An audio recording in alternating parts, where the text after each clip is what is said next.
An earthquake off the coast of Alaska sparked fears about a possible tsunami. The 7.9 magnitude earthquake hit off the coast of Alaska's Kodiak Islands, sending residents scrambling for safety.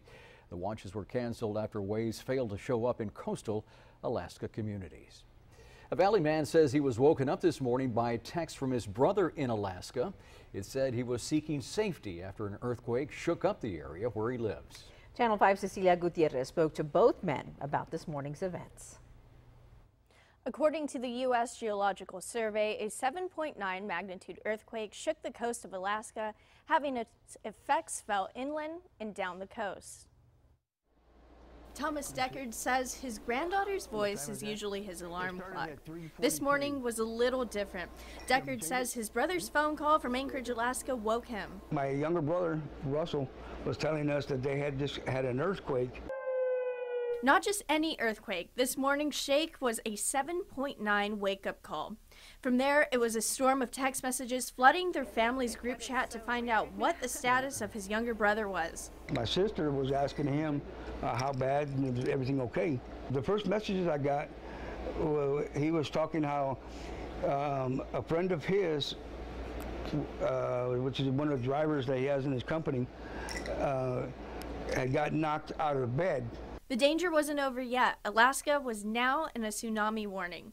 This is what really concerned the family. Yeah, I kind of reacted a little different. We never had that before here. Russell Deckard moved from Port Isabel close to 30 years ago. He says earthquakes in Alaska are nothing new to him, but not ones like this. They're not normally that big, but we have earthquakes. According to the U.S. Geological Survey, the strike-slip earthquake just south of the Pacific tectonic plate convergence shook for minutes. The Port Isabel native says this was a little odd. The one last night shook for about a minute, and normally they're just a couple, 15 seconds or so. The quake that Deckard says woke everyone up triggered fears of a tsunami along the coast and inlet.